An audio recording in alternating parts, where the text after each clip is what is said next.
kai jis pradėjo siųsti nelegalius migrantus, pradėjo, reiškia, kurti tuos visus migracijos kelius. Ir tada reikėjo tvirtų sprendimų, tiek tvirtų politinių sprendimų, statyti sieną, pradėti apgręžimą, užbaiginėti visą tą, reiškia, monitoringo sistemą pasienyje, motyvuoti pasieniečius. Bet šalia tų politinių sprendimų, be jokios abejonės, buvo ypatingai svarbus pačių pasieniečių bendruomenės pasiryžimas, patriotizmas ir nusiteikimas būti pirmose eilėse ir sukovoti su šitą krizę. Ir man atrodo, taip kaip mes iš jos išėjom, nors kai kas kalba, natūralu, kad tai tokia latentinė dabar tapus labiau ir panašiai, gali vėl užaštrėti, bet kada, ką kalba ir vadas tarnybos, nepaisant to, turbūt tas pikas krizės buvo labai sėkmingai įveiktas. Ir pirmiausia, man atrodo, drąsių pasieniečių dėka. Aš nežinau, ar yra užkardų, kur nebuvau, gal yra viena kita, bet tikrai lankiausi labai dažnai ir naktimis, ir rytais, ir dienomis, ir su vadovybė pasienio, ir be vadovybės, ir visai kitaip, ir buvom, ir patruliavom kartu, ir taip toliau, tai aš mačiau tą darbą iš arti. Tai iš tikrųjų, nuo to momento man kažkaip tas pasienio tarnybos vieta mano širdyje yra tokios labai daug.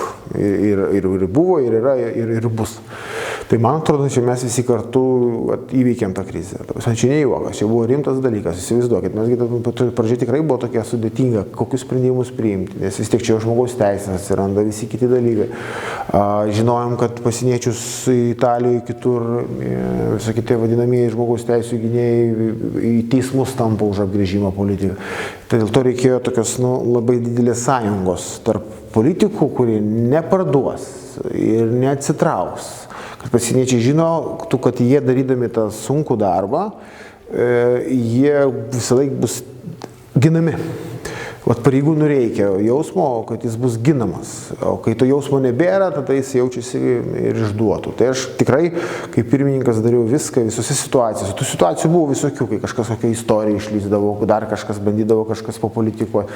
Visą laiką sistemingai ginu ir ginsiu. Ir man atrodo, mes tam tikrą prasme, nacionalinio saugumo prasme, tai buvo didžiulis laimėjimas, tai ką mes kartu padarėm. Tai todėl aš dabar galiu drąsiai sakyti, tikrai drąsiai sakyti, po to, kai išgyvenom visą tai, po to, kai pasieniečiai atlaikė. Po to jau su kariuomenės parama, bet vis tik pirmose eilėse visą laiką buvo pasieniečiai. Man atrodo, mes šiandien turime vieną stipriausių pasienio tarnybų Europoje. Tikrai taip. Sienos apsaugos sistemų, tai dėl to tikrai neabejoju, bet ir pasienio tarnybų kaip tokių. Tai yra ir pradedant nuo mūsų visos sienų apsaugos sistemos, bet kartu su žmonėmis. Jeigu nebūtų žmonių, drąsių, narsių žmonių, tai mesgi žinom, jokios technologijos čia vien nesuveiks. Tai ta bendrystė, jinai likusi mano širdį ir čia turbūt yra pats didžiausias laimėjimas, man atrodo, iš viso to, ką aš išsinešu per šitos kelis metus. Kalbant, aišku, apie darytus, bet galbūt ne iki galo padarytus darbus, visą laiką norisi padėti pareigūnam ir juos motyvuoti. Tai be abejo atsimešam į socialinį standartą. Ir atlyginimas, ir visi kiti dalykai. Tikrai jie kyla. Bet aišku, norisi pasakyti, kad tie atlyginimai turi kilti sparčiau. Tai dėl to neturiu jokių abejonių. Už narsų darbą, už uolų darbą, sąžiningą darbą turi būti deramai apmokėta. Tai matyt, čia yra ta kryptis, kur reikia dar daugiau stengtis.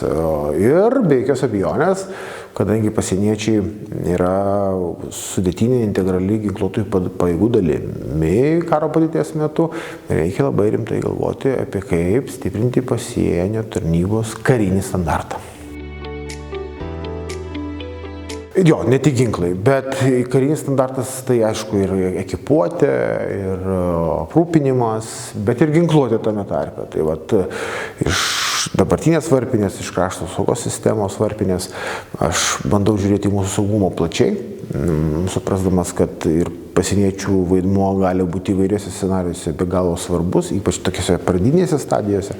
Todėl dabar priėmėm sprendimą iš to papildomo gynybos finansavimo dalį jos skirti kulkosvaidžių pirkimui, kurie būtų skirti pasienio tarnybai. Tikiu, kad iki šių metų galo jau tie kulkosvaidžiai turėtų į pasieniečių rankas atkeliauti.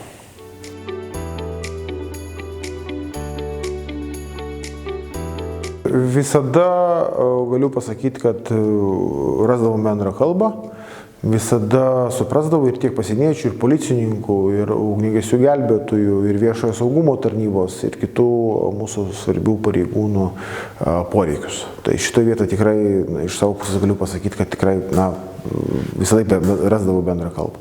Ir randu iki šiol. Tai tikrai, tik tai dabar žiūriu truputėlį tom kitom akim prieš krašto apsaugos sistemą. Ar ne, pavyzdžiui, koks policijos vaidmuo karo padėties metu. Nes yra įvairios konvencijos, kad policija negali dalyvauti ginkluotose pajėgose. Kaip pastiprinti pasieniečių karinį standartą.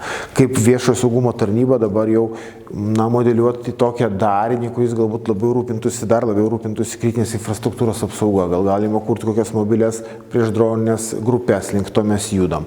Daug tokių krypčių, link kur aš dabar judu. Ir judu ne tik idėjomis, bet ir praktiniais sprendimais. Bet be jokios abejonės, jeigu taip kalbant apie sakykime taip, ateitį, tai aišku, visiems mūsų pareigūnams, visų tarnybų pareigūnams, be jokios abejonės reikia judėti su visų gerovės standartų. Ir aš tikrai manau, kad tai galima padaryti dar labiau.